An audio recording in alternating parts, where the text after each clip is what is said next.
I found my niece sleeping alone upstairs while my sister partied at a wedding. When I called security, my entire family turned against me. What happened next proved I was right all along.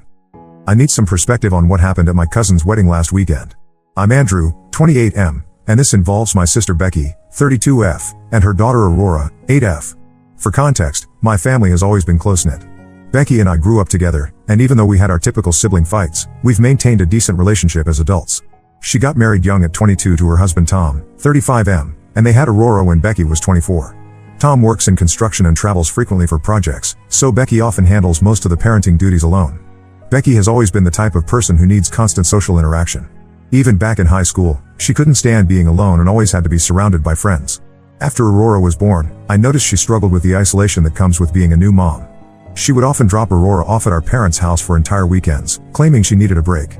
Our parents, being the doting grandparents they are, never complained and were happy to help. Over the years, I've noticed some concerning patterns with how Becky handles her responsibilities as a mother. She would frequently show up to family gatherings late because she forgot she was supposed to bring Aurora, or she would leave Aurora with whoever was available while she went off to socialize. Our parents and other family members always stepped in, so Aurora never seemed to suffer for it. Aurora is a sweet, well-behaved kid who has learned to be quite independent for her age. The wedding in question was for our cousin Sarah, 26F, who was marrying her longtime boyfriend at a beautiful vineyard venue about 2 hours from our hometown. Sarah had specifically requested that this be an adults-only celebration, but she made an exception for the immediate family's children, which included Aurora and 2 other young cousins. The venue was quite large, with the ceremony area, reception hall, and several outdoor spaces spread across the property. Becky had been talking about this wedding for months. She bought a new dress, got her hair done professionally, and seemed more excited about this event than I had seen her in years. Tom couldn't attend because he was working on a project in another state, so Becky was flying solo with Aurora. The day of the wedding started normally enough.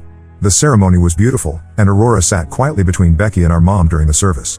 After the ceremony, we had cocktail hour in the garden area while the bridal party took photos. This is where things started to go sideways. During cocktail hour, Becky immediately gravitated toward a group of our college friends who had also been invited. These were people she hadn't seen in years, and she was clearly thrilled to reconnect with them.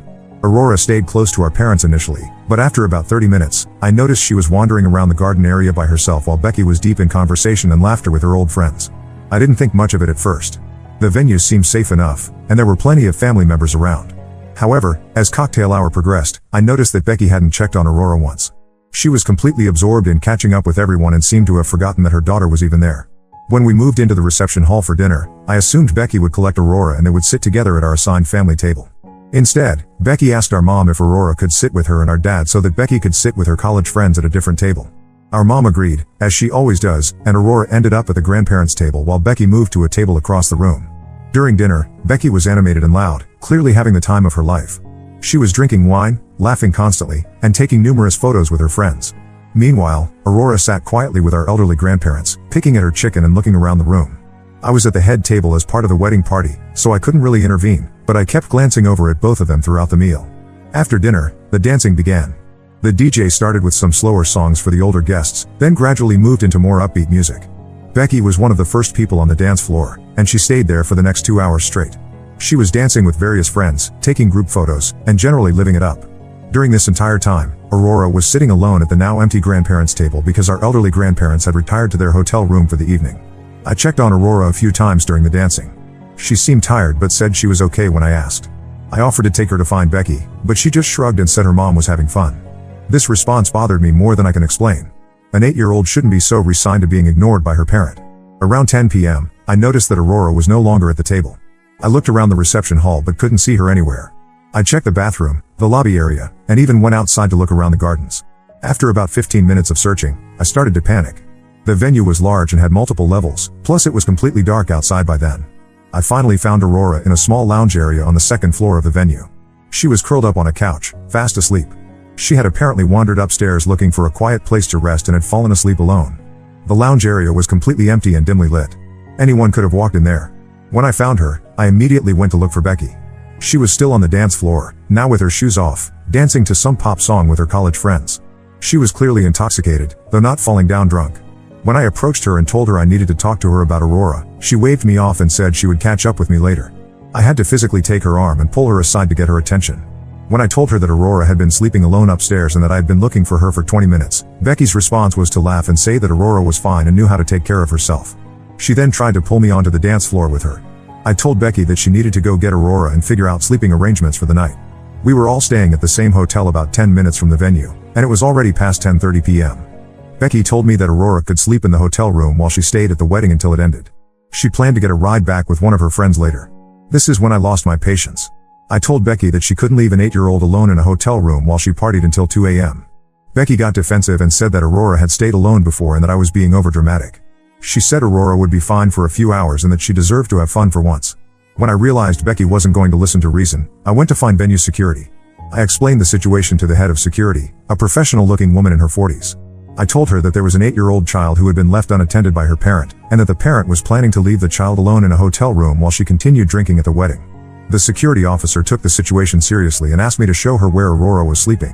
When we got upstairs, Aurora was still curled up on the couch, completely dead to the world. The security officer took photos for documentation and then asked me to bring her to the parent in question. When we approached Becky on the dance floor, the security officer identified herself and asked to speak with Becky privately. Becky immediately became belligerent, asking why security was bothering her and what business it was of theirs. The security officer explained that leaving a child unattended at a venue and planning to leave that child alone in a hotel room could constitute child endangerment. Becky turned on me and started yelling that I was trying to ruin her night and that I had no right to call security on her. She said I didn't understand what it was like being a single parent most of the time and that she was entitled to have fun. Several other wedding guests stopped dancing and started staring at the commotion. The security officer remained calm and professional. She explained that the venue had a policy about unattended minors and that they were required to report situations like this to local authorities if the parent refused to take responsibility. She gave Becky the option to either make appropriate arrangements for Aurora's care or face having the situation reported to police. At this point, our parents appeared, having been alerted by other family members about the disturbance. Our mom immediately went to collect Aurora from upstairs while our dad tried to mediate the situation with Becky and the security officer. Becky was now crying and accusing everyone of ganging up on her and ruining the best night she'd had in years. The security officer agreed not to file a report as long as Aurora was placed in the care of responsible adults for the remainder of the evening. Our parents agreed to take Aurora back to their hotel room, and Becky was allowed to stay at the wedding. However, the damage was done. The entire family was now aware of what had happened, and the mood was completely ruined. Becky ended up leaving the wedding about an hour later, but not before confronting me again and accusing me of humiliating her in front of everyone. She said I had overreacted and that calling security was extreme and unnecessary. She claimed that Aurora was never in any real danger and that I had made the situation seem worse than it was. The rest of the family has been divided on whether I did the right thing. Our parents think I overreacted and should have just handled it within the family. Some cousins agree with me that Becky was being irresponsible, while others think I embarrassed her unnecessarily. Even the bride, Sarah, later told me she wished I had found a way to handle it more discreetly since it disrupted her wedding. Aurora ended up sleeping in our parents' hotel room that night, and Becky picked her up the next morning to drive home. Becky has been giving me the silent treatment ever since, and she's told other family members that I betrayed her and made her look like a bad mother in front of everyone. I keep second-guessing myself. Maybe I should have just taken Aurora back to the hotel myself instead of involving security. Maybe I should have been more patient with Becky and tried harder to make her understand the situation. But I also can't shake the image of Aurora sleeping alone upstairs while her mother partied downstairs, completely oblivious to where her child was. Ida for calling security on my sister instead of handling this situation within the family? Update 1. I wasn't planning to update this post, but some things have happened that I think people who commented might want to know about. First, thank you to everyone who took the time to respond to my original post. The responses were overwhelmingly supportive, which helped me feel less guilty about how I handled the situation. However, things in my family have gotten much more complicated since then. After the wedding, Becky maintained her silent treatment with me for about 2 weeks. During this time, she was telling other family members her version of events, which was significantly different from what actually happened. According to Becky's story, I had called security on her because Aurora had briefly wandered off during the reception, and I had blown the whole thing out of proportion because I don't have kids and don't understand how parenting works. She was also telling people that the security officer had been rude and aggressive with her, and that I had deliberately tried to humiliate her in front of her college friends whom she rarely gets to see. In her version, Aurora was never actually in any danger, and I had made a mountain out of a molehill because I was jealous that she was having fun. I found out about these alternative facts when my Aunt Linda, 56F, who wasn't at the wedding, called me to ask why I had been so cruel to Becky. Linda explained that Becky had called her crying, saying that I had treated her like an unfit mother and had gotten her in trouble with security for no reason. According to what Becky told Linda, Aurora had been with our parents most of the evening, and I had called security because Aurora went to the bathroom by herself. This phone call made me realize that Becky was actively working to turn the family against me. I decided I needed to set the record straight before her version became the accepted truth. I called a family meeting with my parents, my other Aunt Carol, 52F, and my Uncle Jim, 58M, who had all been at the wedding and witnessed at least part of what happened. During this family meeting, I asked each of them to share what they had actually seen that night. My parents admitted that they had noticed Becky wasn't paying attention to Aurora during the reception, but they said they assumed I or someone else was keeping an eye on her. My Aunt Carol said she had seen Aurora sleeping upstairs and had wondered where Becky was. My Uncle Jim said he had witnessed Becky's confrontation with security and thought Becky had been drinking too much. When I laid out the timeline of events, Aurora sleeping alone upstairs for at least 20 minutes while Becky partied, Becky's plan to leave Aurora alone in a hotel room until 2 a.m., and Becky's refusal to take the situation seriously, my family members started to see the bigger picture. However, their response wasn't what I expected.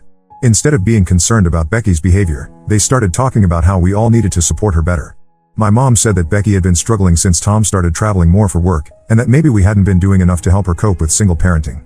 My dad suggested that we should have been more proactive about watching Aurora at the wedding so Becky could enjoy herself. This response frustrated me because it completely missed the point. The issue wasn't that Becky needed help with Aurora, it was that she had abdicated her parental responsibilities entirely and had put Aurora in a potentially dangerous situation. But my family seemed more interested in making excuses for Becky than addressing the real problem. Things came to a head the following week when Becky finally broke her silence with me. She called me and launched into a tirade about how I had ruined her reputation in the family and damaged her relationship with Aurora. She claimed that Aurora had been asking why Uncle Andrew had gotten Mommy in trouble with the police, and that Aurora now thought her mother was a bad person. During this phone call, Becky made several statements that really opened my eyes to how she views her role as a parent. She said that she never gets to have fun anymore because she's always stuck with Aurora while Tom is working. She said that everyone expects her to be the perfect mother 24/7, but nobody appreciates how hard it is for her. She said that one night of letting loose shouldn't define her as a parent, and that I had no right to judge her because I don't have children of my own. What really struck me was when she said that Aurora is old enough to take care of herself for a few hours and that keeping constant watch over an 8-year-old is helicopter parenting. She said that when she was Aurora's age, she was much more independent, and that kids today are too coddled. I tried to explain to Becky that the issue wasn't her wanting to have fun, it was her complete disregard for Aurora's safety and well-being. I pointed out that she hadn't checked on Aurora for over 3 hours, didn't know where Aurora was when I found her sleeping upstairs, and had planned to leave Aurora alone in a hotel room until the early morning hours. But Becky kept deflecting and making it about how hard her life is and how unfairly she's being treated. The conversation ended with Becky telling me that until I apologize for calling security and publicly humiliating her, she doesn't want to have a relationship with me. She said that my actions had consequences and that I needed to live with the fact that I had chosen to side against family. After this conversation, I started paying more attention to Becky's parenting patterns. I began asking other family members about times when Becky had left Aurora with them, and I was shocked by what I learned. Apparently, Becky regularly drops Aurora off at our parents' house with little to no notice, sometimes for entire weekends. She's also left Aurora with various cousins and aunts during family gatherings while she goes off to socialize or run errands. My Aunt Carol told me about a time last summer when Becky had dropped Aurora off for what was supposed to be a few hours so she could go shopping, but then didn't pick Aurora up until the next day. When Carol called to ask where Becky was, Becky said she had decided to stay overnight at a friend's house and hadn't thought to mention it. Aurora had spent the night in clothes she'd been wearing all day because Becky hadn't packed anything for her. My cousin Jennifer, 29F, told me about a family barbecue last spring where Becky had left Aurora at the party and driven to a different city to meet up with some old friends. She didn't come back until the next morning, and Aurora ended up sleeping over at Jennifer's house. Becky's explanation was that she had lost track of time and it was too late to drive back that night. These stories painted a picture of a pattern of behavior that went far beyond what happened at the wedding. It seemed like Becky routinely prioritized her social life over her responsibilities as a mother, and our family had been enabling this behavior by always stepping in to take care of Aurora when Becky disappeared. I also learned that Aurora has been asking our parents if she can live with them permanently. According to my mom, Aurora has said multiple times that she likes staying at Grandma and Grandpa's house better because it's quieter and they pay attention to her. This information broke my heart and made me realize that Aurora has been affected by her mother's behavior much more than any of us realized. The most disturbing revelation came from my Uncle Jim, who told me that he had once found Aurora walking alone in a parking lot outside a restaurant where our family was having dinner. Aurora had gone outside to look for Becky, who had left the restaurant with some friends without telling anyone where she was going. Aurora was only 7 at the time, and she had been wandering around a busy parking lot looking for her mother. Jim brought Aurora back inside and they waited for over an hour before Becky returned. All of these stories made me realize that what happened at the wedding wasn't an isolated incident, it was part of a larger pattern of neglect and irresponsibility. Becky has been using our family as unpaid babysitters while she lives her life as if she doesn't have a child, and everyone has been too polite or too conflict-averse to address it directly. The situation has now split our family into 2 camps. My parents, Aunt Linda, and a few cousins think I should apologize to Becky and that we should all work together to support her better. My Aunt Carol, Uncle Jim, Cousin Jennifer, and a few others agree with me that Becky's behavior is problematic and needs to be addressed. Becky is still not speaking to me, and she's been limiting Aurora's contact with the family members who she feels have sided with me. Aurora hasn't been to our parents' house in over 2 weeks, which is unusual because she typically spends every weekend there. I don't regret calling security at the wedding. If anything, learning about Becky's history of behavior has convinced me that I did the right thing. But I'm worried about Aurora and what this family conflict means for her well-being. I'm also struggling with the realization that my family has been enabling neglectful parenting for years without anyone speaking up. Update 2: I need to update you all on what's been happening since my last post, because the situation has escalated in ways I never expected. About a month ago, Aurora's school contacted Becky about Aurora's declining attendance and academic performance. Apparently, Aurora had been late to school multiple times and had missed several full days without proper documentation. When the school tried to discuss this with Becky, she became defensive and blamed the school for being too rigid with their policies. The school counselor had also noticed changes in Aurora's behavior. Aurora had become withdrawn in class and had told her teacher that she often had to take care of herself in the mornings because her mom was tired. The counselor had tried to schedule a meeting with Becky to discuss these concerns, but Becky kept canceling or not showing up. I learned about this from my mom, who had been contacted by the school when they couldn't reach Becky. The school had Aurora's emergency contact information, which included my parents as secondary contacts. When the school called my parents to ask about Aurora's absences, my mom was shocked to learn that Aurora had missed so much school. My parents confronted Becky about this, and Becky's response was to blame everyone else. She said the school was targeting her because they knew she was a single mother. She claimed that Aurora's teacher didn't like her because of what happened at a parent-teacher conference earlier in the year. She said that Aurora was just going through a phase and that everyone was making a big deal out of nothing. What really concerned me was when my mom told me that Becky had said she was considering homeschooling Aurora. Becky claimed that the traditional school system wasn't working for Aurora and that she could provide better education at home. However, Becky works full-time as a receptionist at a dental office and has no teaching experience or qualifications. The idea of Becky homeschooling Aurora while also working full-time seemed completely unrealistic. Around this same time, I started noticing posts on Becky's social media that worried me. She was posting photos from bars and restaurants at all hours of the day and night, often on weekdays. In many of these photos, she was clearly intoxicated and surrounded by friends. What struck me was that these posts were happening on school nights, and there was never any mention of Aurora or any indication that Becky was concerned about getting home to her daughter. I also noticed that Becky had started dating someone new. His name is Marcus, 41M, and based on his social media profiles, he seems to have a history of short-term relationships and a lifestyle that revolves around partying and drinking. Becky started posting photos with Marcus about 3 weeks after our confrontation about the wedding, and they seemed to be spending a lot of time together at bars and clubs. The situation reached a breaking point 3 weeks ago when my parents received a call from Aurora's school saying that Aurora had not been picked up and the school was closing for the day. It was 4:30 p.m. on a Friday, and Aurora had been waiting in the office for over an hour. The school had tried calling Becky multiple times but got no answer. My parents immediately drove to the school to pick up Aurora. When they asked Aurora where she thought her mom was, Aurora just shrugged and said that her mom had probably forgotten. This response was heartbreaking because of how matter-of-fact Aurora was about being forgotten by her mother. My parents took Aurora home with them and continued trying to reach Becky throughout the evening. Becky finally answered her phone at nearly 11 p.m. She was clearly intoxicated and sounded confused when my mom asked about Aurora. Becky claimed that she had arranged for Aurora to go home with a friend after school, but when my mom asked for details, Becky couldn't remember which friend or provide any contact information. It turned out that Becky had gone to happy hour with Marcus and some coworkers and had completely lost track of time. She had turned her phone off because she didn't want to be bothered while she was out. She seemed genuinely surprised that the school had called my parents and couldn't understand why everyone was making such a big deal about Aurora staying late at school. My parents kept Aurora for the entire weekend because Becky said she had plans with Marcus and wouldn't be able to pick Aurora up until Monday. On Sunday evening, Becky called to say that she needed to extend her weekend plans and asked if Aurora could stay with my parents until Tuesday. When my mom asked what was so important that Becky couldn't collect her own daughter, Becky said that Marcus had invited her to go away for a couple of days and that this was important for their relationship. This was the final straw for my parents. My dad called Becky and told her that she needed to get her priorities straight and start acting like a responsible parent. He said that Aurora couldn't continue to be an afterthought in Becky's life and that her behavior was affecting Aurora's well-being and development. Becky's response was to become angry and defensive. She accused my parents of trying to turn Aurora against her and said that everyone was conspiring to make her look like a bad mother. She said that she was entitled to have a social life and that Aurora was fine staying with grandparents who actually wanted to spend time with her. The conversation escalated when my dad told Becky that her behavior reminded him of how our own father had prioritized drinking and socializing over his family responsibilities. This comparison infuriated Becky, who started screaming that she was nothing like our father and that everyone was being unfair to her. The call ended with Becky telling my parents that if they didn't approve of her parenting, they didn't have to be involved in Aurora's life. She said she would find other arrangements for Aurora and that my parents could go back to their perfect little lives without having to worry about her or her daughter. True to her word, Becky picked Aurora up on Tuesday and told my parents that they wouldn't be seeing Aurora anymore unless they apologized for interfering in her life. Since then, my parents have only seen Aurora once, when Becky dropped her off for a few hours while she went to a job interview. Even then, Becky made it clear that this was a one-time exception and that my parents shouldn't expect regular contact with Aurora anymore. The most concerning development happened 2 weeks ago when I ran into Aurora at a grocery store. She was with a woman I didn't recognize, who introduced herself as Jessica, 35F, one of Becky's co-workers. Jessica explained that she was watching Aurora while Becky was out of town for the weekend with Marcus. I asked Aurora how she was doing, and she said she was okay but seemed subdued. When I asked if she was staying with Jessica for the whole weekend, Aurora nodded and said that her mom went on trips sometimes and that different people watched her when that happened.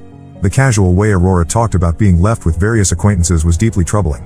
Jessica seemed uncomfortable with my questions and quickly ended the conversation, saying they needed to finish shopping and get home.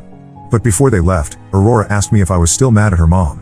When I told her that I wasn't mad at her mom but was worried about her, Aurora said that her mom had told her that Uncle Andrew didn't want to see them anymore because he didn't like the way her mom took care of her.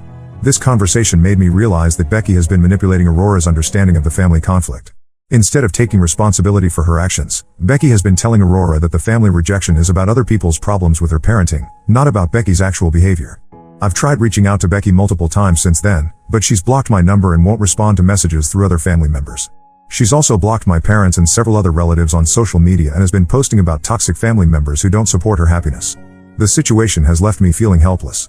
Aurora is clearly suffering from her mother's neglect and instability, but Becky has isolated herself and Aurora from the family members who could provide support and stability. I'm worried about Aurora's safety and well-being, but I don't know what legal options are available or whether involving authorities would make things better or worse for Aurora. My parents are heartbroken about losing contact with Aurora, and the whole family is struggling with how to handle the situation. Some relatives think we should respect Becky's wishes and stay out of her business, while others believe we have an obligation to intervene for Aurora's sake. The wedding incident that started this whole conflict now seems like a minor issue compared to the pattern of neglect and instability that has emerged. I don't regret my actions that night, but I do regret that the family conflict has made it harder for us to support Aurora during what is clearly a difficult time in her life. Update 3. This will be my final update on this situation, and I wanted to share what has happened since my last post because many people have been asking for closure on Aurora's story. About 6 weeks after my last update, I received an unexpected phone call from Aurora's school principal. She explained that the school had been monitoring Aurora's situation closely due to the ongoing attendance and behavioral concerns, and they had decided to make a formal report to Child Protective Services. The principal told me that Aurora had missed 23 days of school in the current semester, which was nearly half the school year. Aurora had also been consistently late on the days she did attend, often arriving hungry and in clothes that hadn't been washed. The school had documented multiple instances of Aurora falling asleep in class and several occasions where she had asked the cafeteria staff if she could take extra food home. The breaking point came when Aurora told her teacher that she had been staying alone overnight because her mom was visiting her boyfriend in another city. Aurora had mentioned this casually during a class discussion about weekend activities, not realizing that 8-year-olds shouldn't be left alone overnight. The teacher immediately reported this to the school administration. CPS conducted their initial investigation within 48 hours of receiving the school's report. They attempted to contact Becky multiple times but were unable to reach her. When they finally tracked her down, she was indeed out of town with Marcus and had left Aurora with a neighbor who barely knew Aurora and had no emergency contact information. The CPS worker found Aurora staying with this neighbor, who admitted that she had only agreed to watch Aurora for one night but Becky had been gone for 3 days with no communication. The neighbor was clearly overwhelmed and relieved when CPS arrived, saying she had been worried about the situation but didn't know who to contact. Becky was given 24 hours to return and meet with CPS, but she initially refused, saying she was on vacation and that the investigation was harassment. It was only when CPS explained that Aurora would be placed in emergency foster care if Becky didn't return immediately that she finally came back. The CPS investigation revealed a living situation that was much worse than any of us had realized. Becky's apartment was cluttered and dirty, with spoiled food in the refrigerator and piles of unwashed laundry throughout the house. Aurora's bedroom had no clean clothes or bedding, and there was no food in the house that didn't require cooking skills beyond 8-year-olds' abilities. During their interview with Aurora, CPS learned that Aurora had been taking care of herself for significant periods over the past several months. Aurora described making herself cereal for dinner when there was no other food, doing her own laundry in the apartment complex's machines, and walking to school by herself when Becky overslept or wasn't home in the mornings.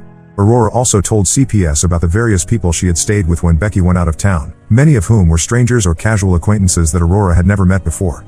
The CPS worker was particularly concerned about Aurora's matter-of-fact attitude toward these arrangements, noting that Aurora seemed to view chronic neglect as normal life circumstances. Becky's response to the CPS investigation was to blame everyone else involved. She accused the school of targeting her, claimed that CPS was overreacting to normal single-parent challenges, and insisted that Aurora was mature for her age and capable of handling more independence than most children. She also blamed our family for starting the investigation out of spite over the wedding incident. However, the evidence was overwhelming. CPS determined that Aurora was being neglected and was at risk of harm if she remained in Becky's care. They offered Becky a safety plan that would allow Aurora to stay with her if Becky agreed to parenting classes, regular home visits, and having a family member serve as a safety monitor. Becky refused the safety plan, saying she wouldn't submit to harassment and supervision from people who didn't understand her situation. She also refused to allow Aurora to stay with my parents or other family members, claiming that we were all biased against her and would turn Aurora against her. With no other options, CPS placed Aurora in temporary foster care while they worked to find a kinship placement. My parents immediately applied to become Aurora's kinship caregivers, and after background checks and home evaluations, Aurora was placed with them 2 weeks later. Aurora has been living with my parents for the past 3 months, and the change in her demeanor has been remarkable. She's attending school regularly, her grades have improved dramatically, and she's started participating in activities like soccer and art classes. She's gained weight and seems more relaxed and confident than I've seen her in years. The legal process has been complicated. Becky initially fought the placement and demanded that Aurora be returned to her care. However, she failed to complete any of the requirements that would have demonstrated her ability to provide adequate care. She missed multiple court hearings, didn't attend the required parenting classes, and continued to prioritize her relationship with Marcus over her responsibilities to Aurora. The final straw came when Becky was arrested for DUI while Aurora was supposed to be in her care during a supervised visit. Becky had picked Aurora up for a court-mandated visit but had been drinking beforehand. She was pulled over with Aurora in the car, and Aurora had to be picked up from the police station by my parents. After this incident, Becky's parental rights were terminated. She had the opportunity to appeal the decision, but she never followed through with the paperwork or showed up for the scheduled hearings. My parents have now been granted permanent custody of Aurora, and they're in the process of adopting her. Becky has essentially disappeared from Aurora's life. She moved to another state with Marcus about 6 weeks ago and hasn't contacted Aurora since. She left no forwarding address and blocked all family members on social media. Aurora occasionally asks about her mom, but she doesn't seem particularly upset about the lack of contact. If anything, she seems relieved to have stability and consistency in her life. Aurora has started calling my parents grandma and grandpa instead of their first names, and she's begun referring to their house as home. She's made friends at school and seems to be thriving in an environment where she knows she'll be fed, clothed, and cared for consistently. The situation has been difficult for my parents, who are now raising a child in their 60s, but they're committed to giving Aurora the stable home she needs. Our extended family has rallied around them, providing support and helping with Aurora's care and activities. As for me, I've become much more involved in Aurora's life. I pick her up from school twice a week, help with homework, and take her to soccer practice on Saturdays. She started opening up to me about what her life was like before, and while some of her stories are heartbreaking, I'm encouraged by how resilient she is and how well she's adapting to her new situation. Looking back on everything that's happened since the wedding, I don't regret calling security that night. What seemed like an overreaction at the time was actually the first step in a process that ultimately led to Aurora getting the care and stability she needed. If I hadn't spoken up, Aurora might have continued to suffer in silence while Becky's neglect escalated. The family relationships have largely healed, though some relatives still think the situation could have been handled differently. Most family members now acknowledge that Becky's behavior was problematic and that Aurora is better off in my parents' care. The few relatives who still defend Becky have had minimal contact with Aurora, so their opinions don't significantly impact her daily life. Aurora is now 9 years old and doing well in 4th grade. She's a happy, healthy child who loves art, soccer, and spending time with her friends. She rarely mentions Becky, and when she does, it's usually in a neutral, matter-of-fact way rather than with sadness or longing. This whole experience has taught me that sometimes doing the right thing means accepting that relationships will be damaged and that there may not be a way to maintain family harmony while also protecting someone who needs help. Aurora's well-being was more important than preserving my relationship with Becky or avoiding family conflict. I hope that sharing this story helps other people who might be in similar situations. Sometimes the adults who are supposed to protect children aren't doing their job, and it takes other family members or community members to step up and advocate for the child's safety. The wedding incident seems almost trivial now compared to everything that followed, but it was the catalyst that exposed a much larger problem. If you see a child being neglected or put in dangerous situations, trust your instincts and speak up. It might feel like you're causing trouble or interfering in family business, but children can't advocate for themselves and they need adults who are willing to prioritize their safety over social comfort. Aurora will never remember much about the chaos and instability of her early childhood, but she'll grow up knowing that she has people who love her and put her needs first. That's what matters most in the end. For anyone wondering about Becky, I heard through a mutual acquaintance that she and Marcus broke up about 2 months after they moved away. I don't know where she is now or what she's doing, and honestly, I don't want to know. She made her choices, and Aurora is better off without the instability and neglect that Becky brought to her life. Aurora has a bright future ahead of her, and I'm grateful that our family was able to provide her with the safety and stability she deserved all along. Sometimes the hardest thing about doing the right thing is that it takes time to see that it was actually the right choice. But watching Aurora thrive in her new environment has confirmed that every difficult decision along the way was worth it. Now let's move to the next story. Story 2. My ex-wife poisoned my daughter against me for 12 years and kept her away from me. So, I lied about my mother's inheritance to see if my estranged daughter really wanted to reconnect. I'm Marvin, 52M, and I've been through a roller coaster of emotions these past 12 years. My ex-wife, Miranda, 50F, and I divorced after 18 years of marriage. It was a messy split that left me feeling betrayed and alone. The worst part? Our daughter, Aubrey, 26F, decided to cut all contact with me and sided with her mother. Let me give you some background. I grew up in a middle-class family in a small town. My parents worked hard to provide for me and my younger brother, Tom. They instilled in us the value of hard work and education.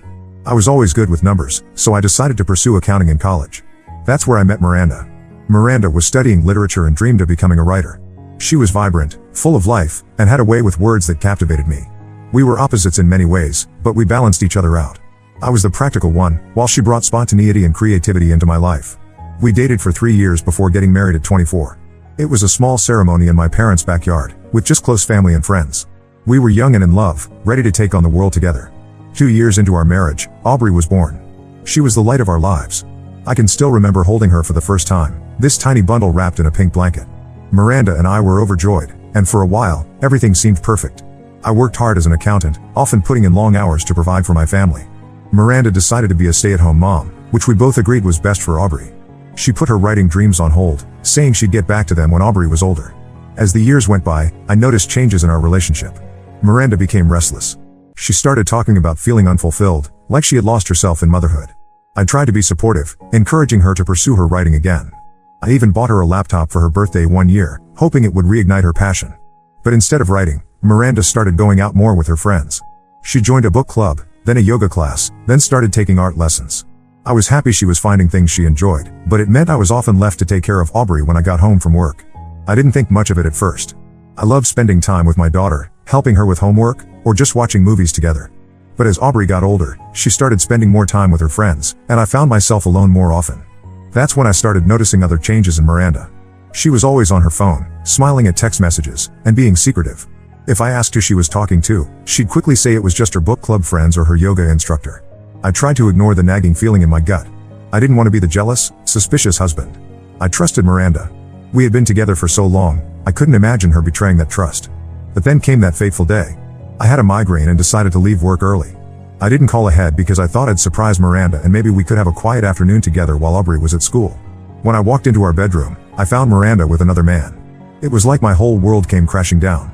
The man, who I later learned was her art instructor, quickly left. Miranda broke down crying, begging me to let her explain. Through her tears, she admitted to having multiple affairs over the past few years. She said she felt neglected because of my long work hours and found comfort elsewhere. She claimed she still loved me but wasn't in love with me anymore. I was devastated. All those years of hard work, of building a life together, seemed to crumble in an instant. I couldn't bear to stay in the house, so I packed a bag and went to stay with my brother, Tom. The next few weeks were a blur. I filed for divorce, and that's when things got really ugly. Miranda hired a cutthroat lawyer who tried to paint me as an absent, uncaring father. They argued that because I worked long hours, I wasn't involved in Aubrey's life and that Miranda deserved full custody. I fought hard. I had witnesses testify about how involved I was in Aubrey's life despite my work schedule. I had records of every school event I attended, every parent-teacher conference, every doctor's appointment. In the end, we got joint custody. But the damage was done. Aubrey, who was 14 at the time, had heard all the accusations thrown around during the divorce proceedings. Miranda had gotten to her, filling her head with stories about how I didn't care about them, how I chose work over family. I tried to maintain a relationship with Aubrey, but she was angry and hurt. She refused to listen to my side of the story. Every time I tried to explain, she'd accuse me of trying to turn her against her mother. Eventually, she stopped responding to my calls and messages altogether. Losing Aubrey was harder than the divorce itself. She was my little girl, the one who used to run to me with skinned knees for me to kiss better, the one who'd beg me to read her just one more bedtime story. And now, she wanted nothing to do with me. After the divorce, I threw myself into work. I got promoted to senior accountant and bought a small house. I dated casually but never could bring myself to fully trust anyone again. The betrayal from Miranda had left deep scars. The only family I had left was my mom. She had been diagnosed with early onset Alzheimer's shortly after my divorce. It was hard seeing the woman who had always been my rock slowly slipping away. But caring for her gave me a sense of purpose. For the past 7 years, I've been juggling my career and taking care of my mom. It's been tough, but it's also been rewarding in its own way. I've learned patience and compassion in ways I never knew I could. During this time, I tried reaching out to Aubrey a few times, especially when my mom's condition worsened. I thought maybe she'd want to see her grandmother before it was too late. But my messages went unanswered. My mom passed away 3 months ago. It was a difficult time, and I felt more alone than ever. The funeral was small, just me, Tom, and a few close friends. Aubrey didn't come, and I didn't expect her to. I inherited my mom's house and some savings, which turned out to be a substantial amount due to my grandfather's smart investments. Now, here's where things get complicated. Last week, I received a call from an unknown number. When I answered, I heard a voice I hadn't heard in years. It was Aubrey. She said she saw on Facebook that her grandmother had passed away and wanted to check on me. I was shocked and emotional. We talked for a bit, and she suggested meeting up. I was over the moon. I thought this was my chance to reconnect with my daughter and maybe even rebuild our relationship. We agreed to meet at a local cafe over the weekend. When I saw Aubrey, I barely recognized her. The teenager I remembered had grown into a beautiful young woman. We talked about her life. She's working as a teacher now and engaged to be married. I told her about my work and taking care of Grandma. It was a bit awkward at first, but I felt we were making progress. Then, Aubrey dropped the bomb. She said she was reaching out because she thought there might be an inheritance from her grandmother, and she could use some financial help with her upcoming wedding. I was stunned. All this time, I thought she genuinely wanted to reconnect, but it seemed like she was only after money. I didn't know how to react. Part of me wanted to give her whatever she wanted just to keep her in my life. But another part felt hurt and used. I told her I needed time to think about it and would get back to her. Now, I'm torn. Should I give Aubrey part of the inheritance to maintain a relationship with her? Or should I stand my ground and risk losing her again? I don't want to be used, but I also don't want to lose my only child. Any advice would be appreciated. Update 1. Thank you all for your responses. Your advice and perspectives have given me a lot to think about. I wanted to give you an update on what's happened since my last post. After much contemplation, I decided to meet with Aubrey again. I felt I needed to have an honest conversation with her about my feelings and concerns. We met at the same cafe, and this time, I was determined to get to the bottom of her intentions. Before I dive into what happened at our meeting, let me give you some more context about my relationship with Aubrey before the divorce. When she was little, we were inseparable. I'd come home from work, no matter how tired I was, and we'd have our special daddy-daughter time. We'd build pillow forts, have tea parties with her stuffed animals, or just sit and color together. As she grew older, our bond remained strong. I coached her soccer team when she was 10, despite knowing next to nothing about the sport. I stayed up late helping her with science fair projects. I was the one who taught her to ride a bike, who held her hand on her first day of middle school when she was nervous about making new friends. That's why it hurt so much when she cut me out of her life after the divorce. It felt like all those years, all those memories, meant nothing to her. So, when we met at the cafe, all these memories were swirling in my mind. I started by telling Aubrey how hurt I was that she only reached out after learning about the potential inheritance. I explained that I had tried to contact her multiple times over the years, especially when her grandmother's health was declining. I showed her the unanswered text messages and emails I had sent. There were birthday wishes, Christmas greetings, and even a long email I had sent on her 18th birthday, pouring my heart out and asking for a chance to explain my side of the story. Aubrey seemed taken aback. She admitted that she had blocked my number years ago at her mother's insistence and hadn't seen any of my attempts to reach out. She said she regretted not giving me a chance to explain my side of the story during the divorce and acknowledged that she had been manipulated by Miranda's version of events. She told me about how, in the years following the divorce, Miranda had painted me as the villain. According to Miranda, I had chosen my career over my family, neglected them, and the affairs were just a symptom of a larger problem. Aubrey, hurt and confused, had believed her mother without question. However, Aubrey also defended her actions, saying that she was young and confused at the time of the divorce. She insisted that reaching out now wasn't just about the money, but also about wanting to reconnect. She said she had been thinking about contacting me for years but was afraid I wouldn't forgive her. I listened to her explanations, trying to understand her perspective. But I couldn't shake the feeling that the timing of her reappearance was too convenient. I decided to be direct and asked her what she would do if there was no inheritance. Aubrey hesitated before saying that she still wanted to try and rebuild our relationship, but I could see the disappointment in her eyes. It was clear that the prospect of financial help had been a significant motivator in her reaching out. At that point, I made a decision. I told Aubrey that while I was happy she reached out, I needed time to process everything. I explained that the inheritance was currently tied up in legal proceedings, a white lie, and that it would take some time before anything could be distributed. I said I would be open to working on our relationship in the meantime, without the pressure of financial expectations. Aubrey seemed conflicted but agreed. We parted ways with a tentative plan to meet again in a few weeks. After our meeting, I received a flurry of text messages from Miranda. Apparently, Aubrey had told her about our conversations. Miranda accused me of being selfish and trying to punish Aubrey for the past. She demanded that I do the right thing and give Aubrey her share of the inheritance. Reading Miranda's messages brought back a flood of memories from our marriage. I remembered how she used to manipulate situations to get her way, how she would twist my words and actions to fit her narrative. It felt like history repeating itself. I was furious. It was clear that Miranda was still trying to control the situation, still trying to paint me as the bad guy. I didn't respond to her messages, choosing instead to block her number. Now, I'm left wondering if I made the right decision. Part of me hopes that by removing the immediate prospect of money, I can see if Aubrey genuinely wants a relationship with me. But another part fears that I'm setting myself up for more heartbreak. I've decided to take some time for myself before making any final decisions. I'm planning a solo trip to the mountains, a place my dad used to take me and Tom camping when we were kids. I hope that being in nature, away from the chaos of everyday life, will help me gain some perspective. When I return, I'll reassess the situation and decide how to move forward with Aubrey. I want to believe that the little girl who used to look at me like I hung the moon is still in there somewhere. But I also need to protect myself from being hurt again. Thank you all again for your support and advice. It means more than you know to have people to talk to about this. I'll update you again when I return from my trip. Update 2. Hello everyone. I'm back with another update, and things have taken an unexpected turn. I returned from my solo trip to the mountains feeling refreshed and more clear-headed. The time alone in nature, surrounded by the peace and quiet of the wilderness, gave me the space I needed to process everything that had happened. I thought about my relationship with Aubrey, from her childhood to her current situation, and tried to see things from her perspective. I remembered a camping trip I took with Aubrey when she was 12, just a couple of years before the divorce. We had hiked to a beautiful lake, and as we sat by the campfire that night, Aubrey had confided in me about her fears of growing up, of changing schools, of not fitting in. I had reassured her, telling her that no matter what changes life brought, I would always be there for her. The irony of that promise, given our current situation, wasn't lost on me.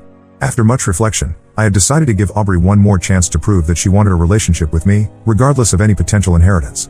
I was prepared to have a frank discussion with her about my expectations and boundaries. However, before I could reach out to Aubrey, I received a surprising email from her. In it, she apologized for her behavior and admitted that she had initially reached out with the intention of securing some financial help for her wedding. She said that our conversations and seeing the evidence of my attempts to contact her over the years had made her realize how much she had missed out on. Aubrey explained that she had a long talk with her fiancé, Mark, 28M, about the situation. She said Mark encouraged her to be honest with me and to try to rebuild our relationship without any financial motivations. She also shared that Mark had lost his own father to cancer a few years ago, and he didn't want Aubrey to miss the opportunity to have a relationship with her dad. I was cautiously optimistic about this development. It seemed like Aubrey had done some soul-searching of her own. I replied to her email, thanking her for her honesty and suggesting we meet again to talk things through. We agreed to meet at a local park this time, a place where I used to take Aubrey to feed the ducks when she was little. Aubrey brought Mark along, which I appreciated. It showed me that she was serious about including me in her life. As we walked through the park, memories flooded back. I could almost see the ghost of a little Aubrey running ahead of me on the path, her pigtails bouncing as she laughed. It was bittersweet, thinking of all the years we had lost. We had a long, emotional conversation where Aubrey opened up about her feelings during and after the divorce. She admitted that she had believed her mother's version of events without question and regretted not giving me a chance to explain my side. She told me about the confusion and anger she felt as a teenager, and how she had channeled all of that into blaming me. I shared my own experiences and the pain of losing her. I told her about the countless nights I had spent staring at her picture, wondering what she was doing, if she was happy, if she ever thought about me.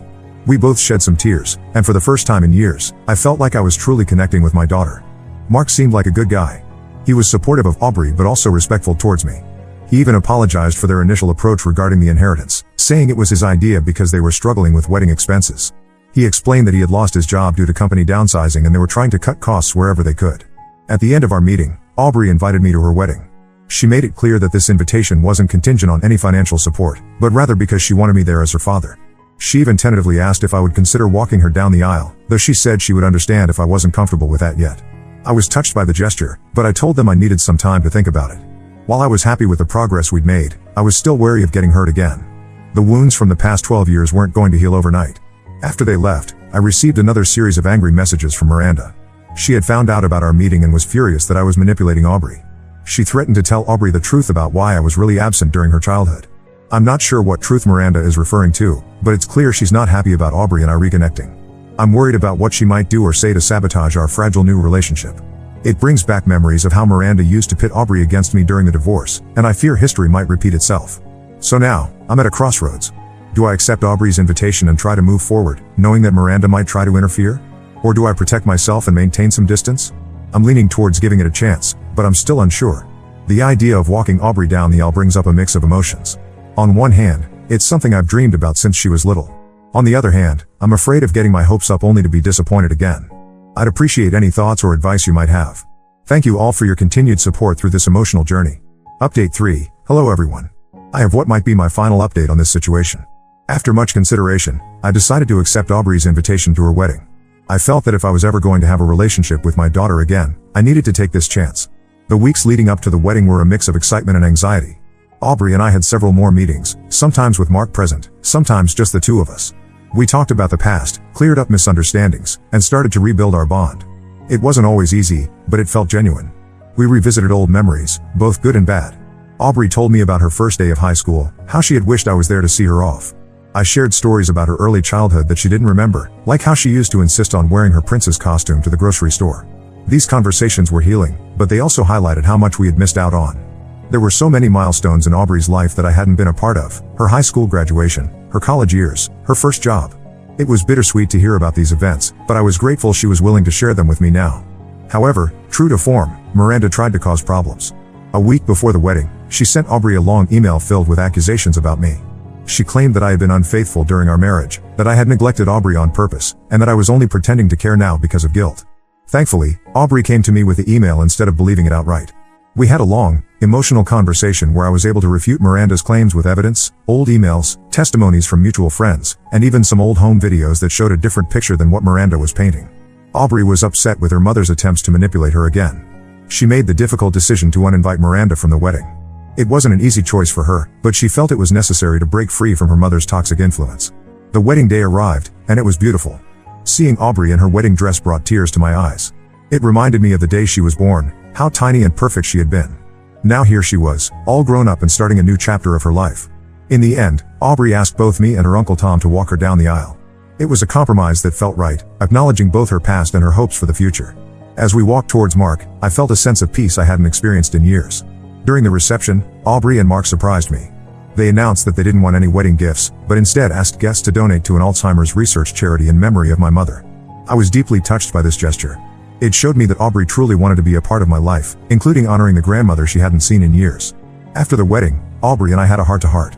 She apologized again for her initial motives in reaching out and thanked me for giving her another chance. I told her that while we can't erase the past, I'm looking forward to being part of her future. We've made plans to meet regularly and are even talking about a family trip with Mark next summer. It's still early days, and we're taking things slowly, but I feel cautiously optimistic about our relationship. As for the inheritance issue, I've decided to set up a trust fund for Aubrey's future children, my potential grandchildren.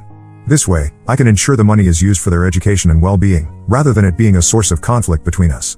Miranda has tried to contact both of us several times since the wedding, but we've both decided to maintain no contact with her for now. It's not an easy situation, but it feels like the healthiest choice for all of us. Thank you all for your support and advice throughout this journey. While things aren't perfect, I feel like I've got my daughter back, and that's worth more than any inheritance.